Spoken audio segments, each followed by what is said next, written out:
Halo pendengar, Anda sedang mendengarkan Health Podcast Series atau HP Series. HP Series adalah podcast singkat yang akan membahas tentang topik kesehatan di masa ini. HP Series akan terbit setiap hari Sabtu. Halo, selamat pagi, siang, sore, atau malam dimanapun kalian berada. Perkenalkan, saya Fatma yang akan menjadi host pada podcast kali ini. Hari ini kita akan membahas topik tentang protokol kesehatan. Penting atau enggak sih protokol kesehatan itu? Namun, sebelum kita masuk ke dalam pembahasan utama kita akan bahas sedikit soal update kasus COVID-19 yang ada di Indonesia.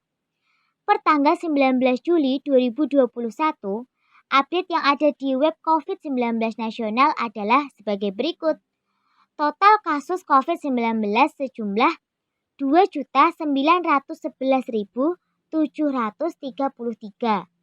Kasus aktif sejumlah 542.938. Meninggal sejumlah 74.920. Dan penambahan kasus tertinggi yaitu pada tanggal 15 Juli 2021. Dalam satu harinya sejumlah 56.757. Dalam satu minggu tentunya penambahan kasus sebanyak itu adalah hal yang sangat mengerikan. Sehingga kita harus berusaha untuk mencegah terjadinya ledakan kasus berikutnya. Baik, sekarang kita masuk yuk kepada bahasan bagaimana sih virus corona itu menyebar? Nah, virus corona menyebar melalui partikel air pada udara atau yang biasa dikenal sebagai droplet.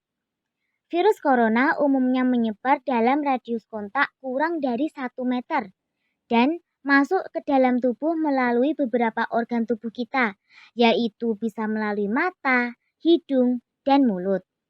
Oleh karena itu, virus ini akan lebih mudah menular pada ruangan dengan ventilasi yang kurang baik, seperti ruang tertutup dan pada kerumunan banyak orang. Orang yang terpapar dengan virus ini dapat mulai mengalami gejala dari hari kedua atau lebih, umumnya pada hari kelima sampai 10. Oleh karena persebaran virus corona sangat mudah terjadi jika kita tidak berhati-hati, maka perlu dilakukan perubahan perilaku sehari-hari untuk mencegah penularan dari virus COVID-19. Pemerintah Indonesia sendiri sudah menerapkan sebuah protokol untuk mencegah penularan di masa pandemi ini, yang kita kenal sebagai 5M. Apa saja sih 5M itu? M yang pertama yaitu mencuci tangan. Mencuci tangan dapat dilakukan setiap akan dan selesai melakukan kegiatan.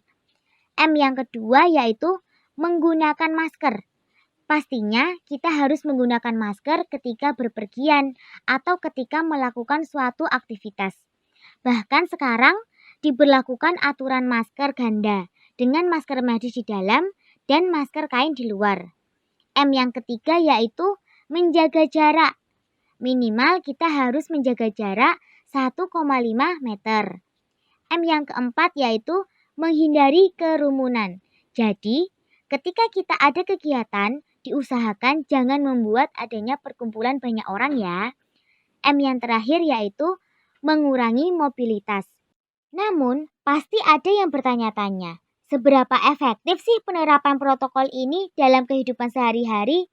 Nah, kita dapat gambarkan perbedaan risiko penularan pada salah satu aspek dari 5M tadi, yaitu memakai masker. Misalnya saja, apabila jika terdapat penderita yang tidak menggunakan masker dan bertemu dengan orang sehat yang juga tidak menggunakan masker, maka risiko penularannya cukup tinggi, yaitu lebih dari 70%. Tetapi, jika penderita tidak menggunakan masker dan bertemu dengan orang sehat yang menggunakan masker, maka risiko penularannya yaitu sebesar 70%. Sedangkan ketika penderita COVID-19 ini menggunakan masker dan bertemu dengan orang sehat yang tidak menggunakan masker, maka risiko penularannya yaitu 5%. Tetapi, jika penderita menggunakan masker dan orang sehat juga menggunakan masker, maka resiko penularannya sebesar 1,5%. Dari data tersebut, kita bisa menyimpulkan bahwa penerapan salah satu protokol saja sudah sangat mengurangi resiko penularan antar orang. Jadi, jangan lupa 5M-nya ya. Jika kita lihat kembali, persebaran COVID-19 yang begitu mudah dan beberapa kasus yang juga terus meningkat, oleh karena itu, kepatuhan terhadap protokol kesehatan merupakan hal yang penting dan utama dalam penanganan pandemi COVID-19 karena dapat menurunkan resiko paparan antar orang secara signifikan. Jadi, ayo kita patuh kepada protokol kesehatan mulai dari diri sendiri. Nah, itulah Health Podcast episode 2 kali ini tentang protokol kesehatan. Sampai jumpa di episode berikutnya. See you!